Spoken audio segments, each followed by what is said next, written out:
What's good? It's your boy Jay. That's me. Let's discuss Monday Night Raw for June the 12th, 2023. This show, for the most part, was okay. Nothing too exciting on this show happened at all, if we're being honest. The men's Money in the Bank is awful. And I feel bad that Cody won't be participating in the men's Money in the Bank to give it some much needed star power.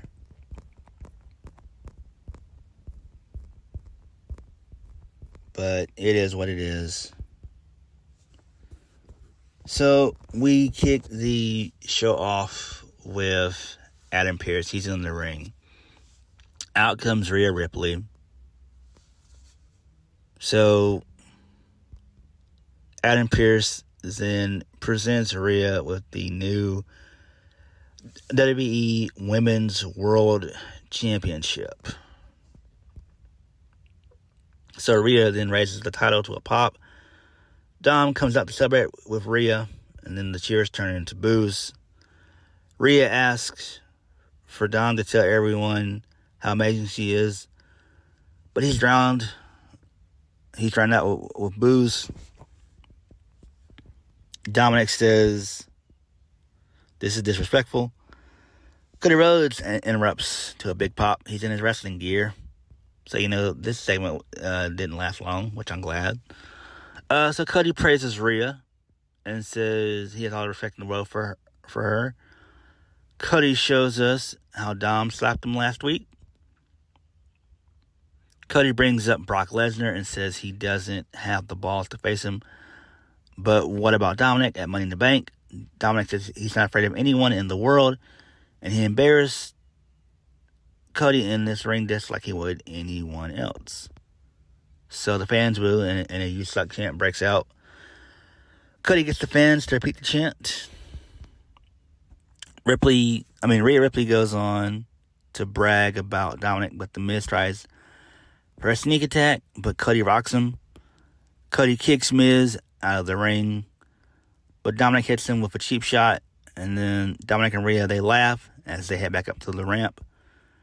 Rhea accepts the challenge for Dominik to face Cody at Money in the Bank. Okay. Again, the match itself, that being Cody versus Dominik at Money in the Bank, will be fine because Dom will be showered in boos and Cody will be the beloved hero because London loves them some Cody Rhodes. He's going to be massively over. But this seems like a Raw match. If we're being honest, this is not a pay-per-view match. This will probably be a one-off. I don't think this is going to continue past Money in the Bank. I just feel bad for Cody, though. I was hoping that in the qualifying match between Damian Priest and Matt Riddle that there would be a no contest, but it didn't happen. But it sucks. I was actually wanting Cody to be in the men's Money in the Bank as well as face Brock Lesnar at Money in the Bank. So Cody could challenge Roman at SummerSlam and then Brock could face someone else at SummerSlam. But it's not going to happen. It's not going to go down like I want it to. And, I'm fine with it, but it is what it is. Cody Rhodes versus The Miz. Cody Rhodes wins. This was the first match of the night. He wins via the Crossroads. Who cares? So Becky Lynch, she is walking backstage. She stops and has a brief chat with Owens and Sami Zayn. Then she sees Chad Gable and others teaching moves to Maxine Dupree. So Becky Lynch is looking up at the Money in the Bank briefcase.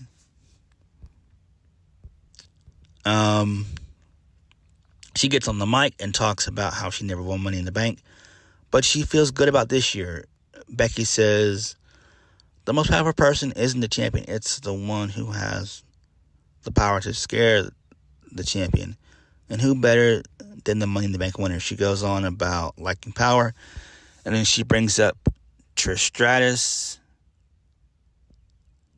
and how she needed help from Zoey Stark.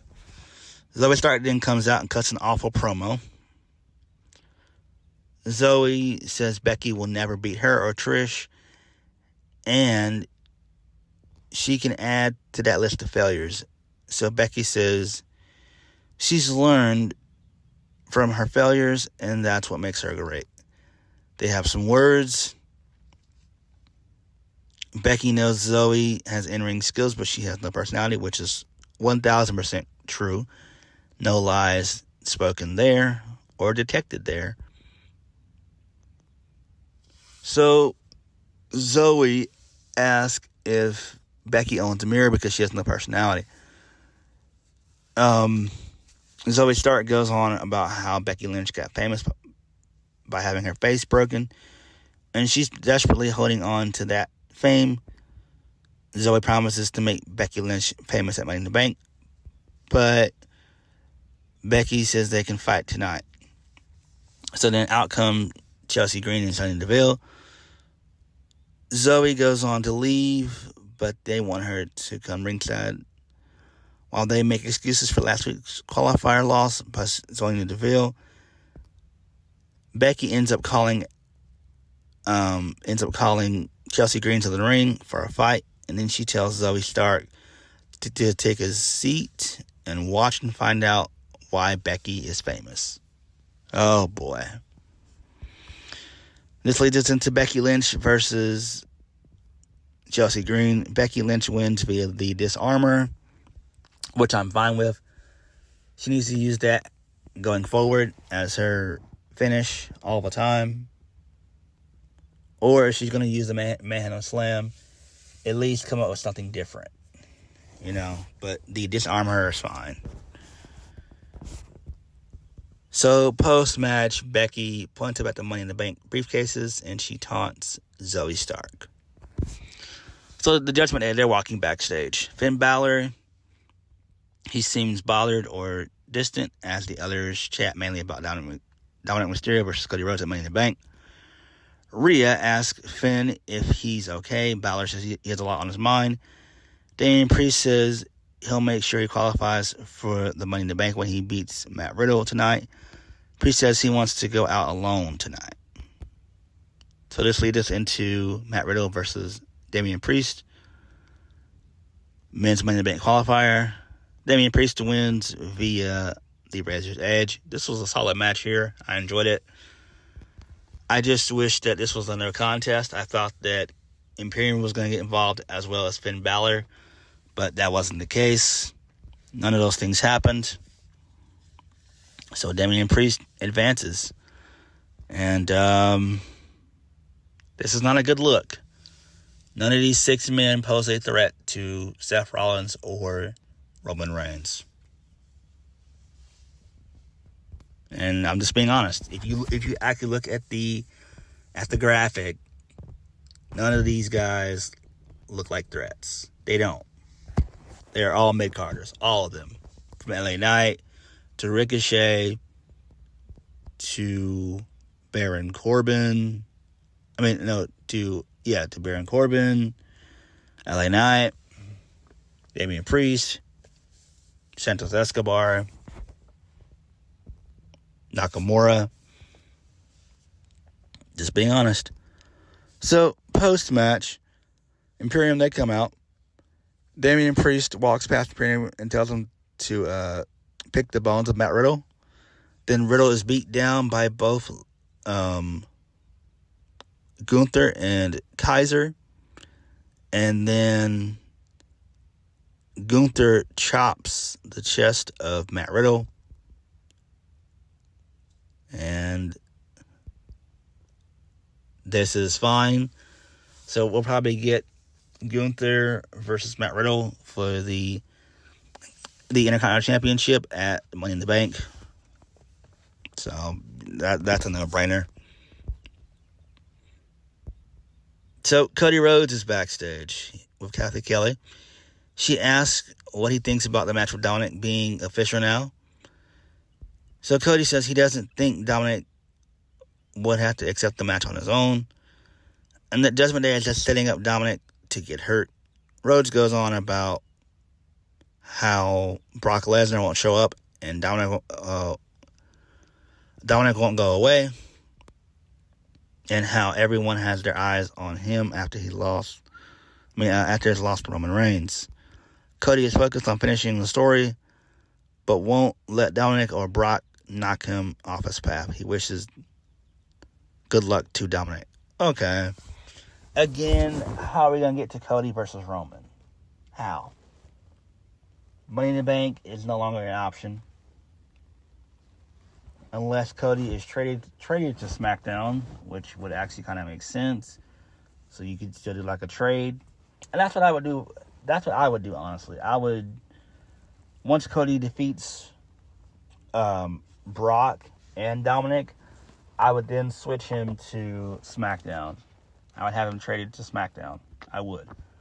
I would probably do maybe, I don't know who you could bring over from SmackDown to Raw.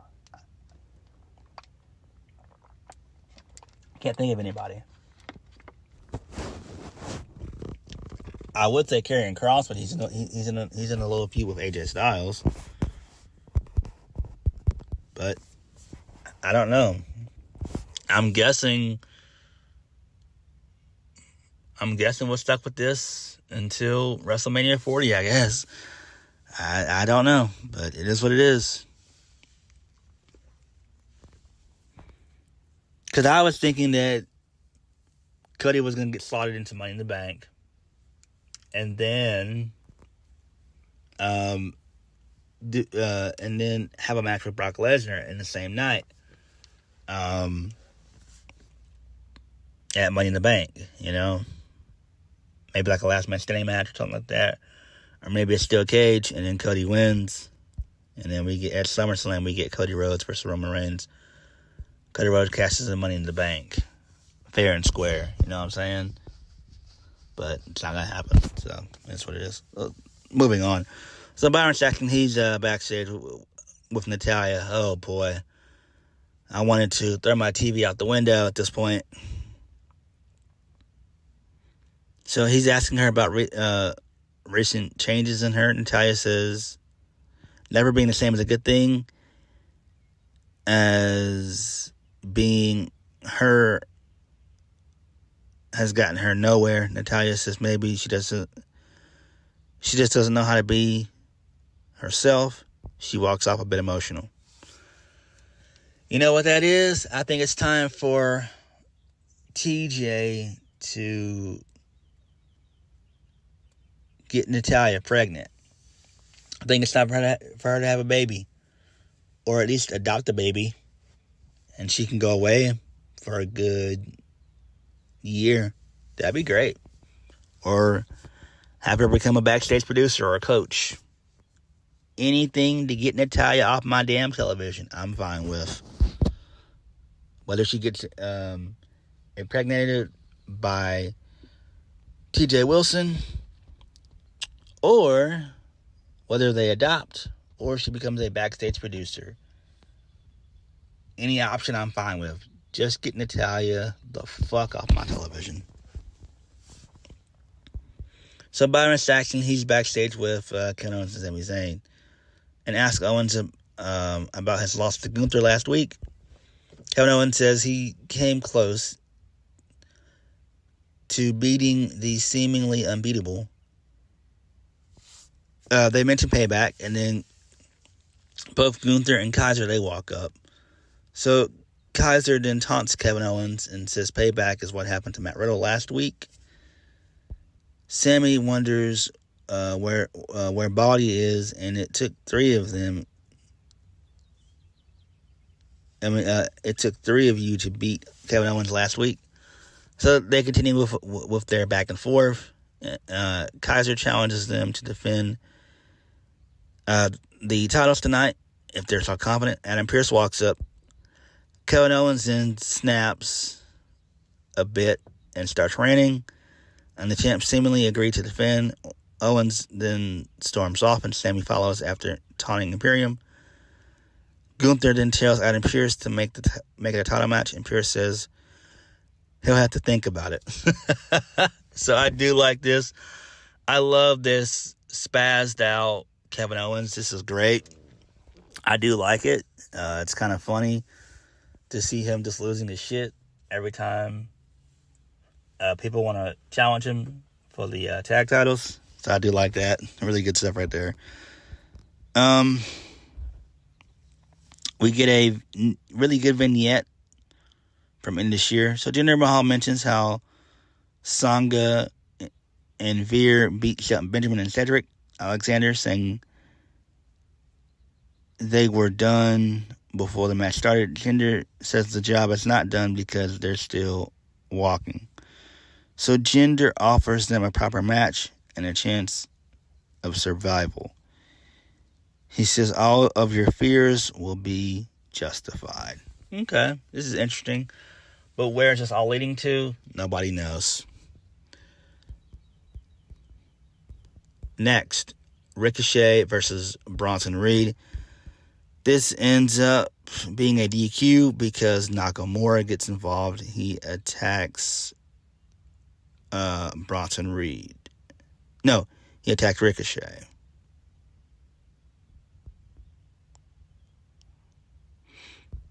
So, this is good. So, post-match, Nakamura and Ricochet, they argue with one another. Reed then drops them both, and then he goes on top for a tsunami. Ricochet cuts him off. So, Nakamura and Ricochet, they work together. They do a double superplex off the top rope to a holy shit chant, and then they continue to argue with one another. So I like that. That's cool. So Sami Zayn and Kevin Owens, they're backstage again. Sami asks Kevin, why is he blowing up so much lately? Kevin Owens says he's not at a level 10, just a 6 or 6.5, as he goes on about stressful months and the bloodline and how they have to deal with all the tall guys who speak European, among others. Sami Zayn then asks Kevin Owens if he's good. Owens asks if Sami wants anything as he goes for a water. Sami tells him to bring a water bag. So that's cool right there. That's fine. So Adam Pearce, she's on the phone with somebody about the main event. Ricochet walks up and demands another match with Bronson Reed for next week. Pearce gets it, but somebody is already facing Bronson Reed next week. And then Ricochet asks who it is. Nakamura walks up and says it's him. Ricochet, this is his fight, and he didn't ask for help, and he doesn't need it. Nakamura says he will succeed where Ricochet failed, and Ricochet can have Bronson Reed when Nakamura is done. Ricochet warns that if Shinsuke Nakamura does anything like this, they'll take it to the ring and see who is the last man standing. So I do like this. It's kind of a one-upsmanship between the two. This could be an interesting little feud here. This could. We all know that Bronson Reed is probably going to defeat Nakamura next week. But, it is what it is. Next, Finn Balor is in the ring. He calls out Seth Rollins so they can talk. No jokes, no sing-alongs, just the facts. So the music hits. Out comes Rollins to a massive pop. The fans sing Rollins' song. This goes on for several minutes. Rollins just watches. Balor asks if Rollins is done because he's been waiting 7 years to say this and won't wait any longer.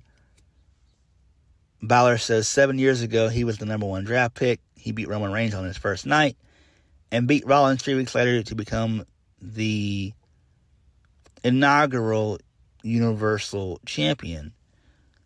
And then there's some more loud singing, and Balor's unamused. The singing goes on and on. Balor says, "This isn't funny, this is serious." Rollins finally speaks and plays to the crowd. Balor then rants, but Rollins goes quiet. The singing continues.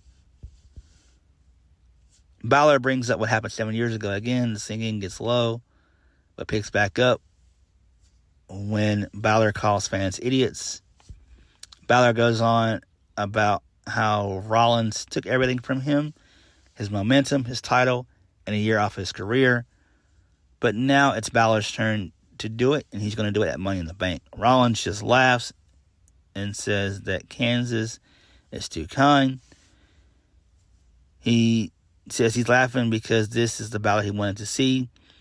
He recalls their SummerSlam match years ago and says one of them got bitter, one got better. I love that line. That was great. Absolutely great. Seth Rollins says he's done some bad things in the 7 years, but he's made memories and moments for the fans, and now he's the best version of himself. Seth Rollins says he got better every day, and the proof is the WWE World Heavyweight title. He says Balor is on if he wants a shot at Money in the Bank. Rollins wondered which version of Balor will he get in London. The bitter shell of a former champion who doesn't stand a chance, or the Balor who beat him to become the first Universal Champion who stands a chance.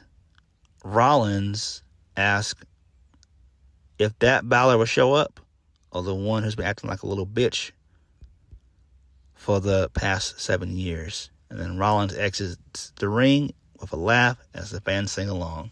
So this is fine here. I do like this. This is a very good little promo battle here. I enjoyed it for the most part. This does make sense. I'm guessing they could do Demon Balor versus Rollins. This is fine. For the most part, it makes sense if you really think about it. It's a perfect callback to their SummerSlam match for 7 years ago. Why not go that route, you know? That's exactly what I would do. I would go that route. I would do Demon Balor versus Rollins. You are in London, so you're going to get a decent little pop there. But this is fine. This makes sense. I think, and I'm hoping that this happens at Money in the Bank. I'm hoping as soon as Balor wins, as soon as Rollins retains, we see Drew McIntyre. And, you know, he attacks Seth Rollins. You know? That's what I want. I want Balor, I want McIntyre to return at Money in the Bank. I do. And I think he will, because it makes sense. We still are in the UK after all. So why not do it? And it would make a lot of sense because we know that you could have a really decent feud throughout the remainder of the summer going into the early parts of the fall. And that's what I would do, because I feel like this whole Judgment Day stuff, it's going to be over with fairly quickly. So, I don't know. But I'm hoping that Drew McIntyre returns at Money in the Bank and he takes out Seth Rollins after Seth Rollins retains against Finn Balor. Next, Raquel Rodriguez versus Shayna Baszler. So Ronda Rousey is in the corner of Shayna Baszler. Shayna Baszler gets the win via Ronda Rousey putting her legs on the ropes for the 1, 2, 3. Who cares? We then get a video package for the Iron Sheik. Really good video package. It was the repeat of what they did for SmackDown. And then we get Iron Sheik chants. We get Sheik chants. So that was great. I enjoyed that. That was good. Chad Gable, every damn week. Every damn week. So, Chad Gable versus Eric. So, Chad Gable gets the win via the Sunset Flip. which is fine. The match was short. This was like, 2 minutes? So this is great. So I'm fine with this. So Finn Balor, he's backstage talking strategy with JD McDonough, which is great. This is great. So they're planting the seeds that JD McDonough is going to join Judgment Day. This is great. And this will probably happen by Money in the Bank, I would imagine. Like, why not? So Damian Priest, he walks up. JD then leaves. Finn congratulates him on qualifying for Money in the Bank. Damian Priest says Balor seems to be in a better mood now that he has his title shot. Balor asks if Priest will cash in on him. Priest says, of course not. Then Damian Priest blames any tension in the Judgment Day on Rollins. Damian Priest tells Finn Balor to make it worth it and end this at Money in the Bank. Okay. That's fine. I knew they weren't going to split up anyway. Like, why would they?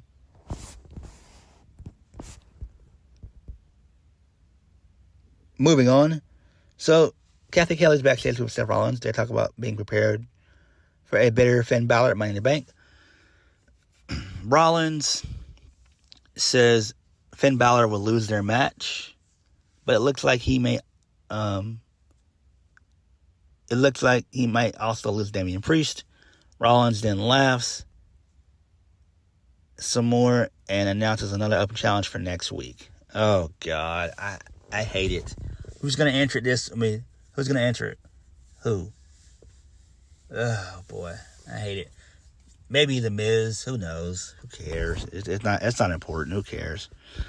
Then the main event, Gunther and Ludwig Kaiser versus Kevin Owens and Sami Zayn for the undisputed WWE Tag Team Championships. I kid you not. I went to sleep. I was knocked out. When I woke up, I heard the music of Kevin Owens and Sami Zayn play. Like, I was completely knocked out. I'm not going to hold you up. I was knocked out.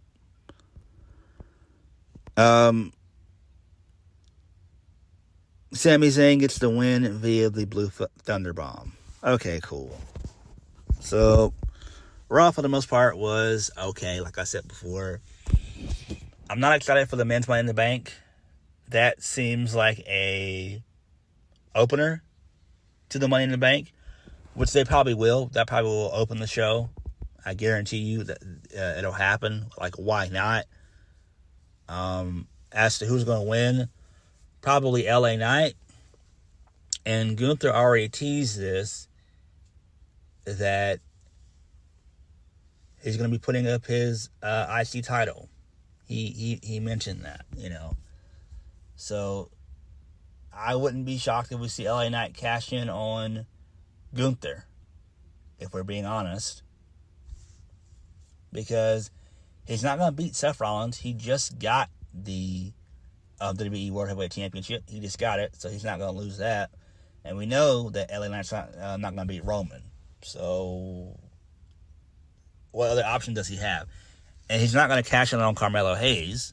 So, what option does he have? It's either the U.S. title or the Intercontinental Championship. But overall, Monday Night Raw was okay. It could have been better. Rollins and Balor being official Money in the Bank, that's fine as well. It sucks that Brock has not been on any of the Raws as of late. Hopefully he'll be on next week. And then also next week, we got my boy Logan Paul. So that should be interesting. That should be very, very interesting. But what did you guys think of the show? Let me know. Thank you guys for watching. Please hit the like button, comment down below, and subscribe to my videos. I'll catch you guys later. Peace.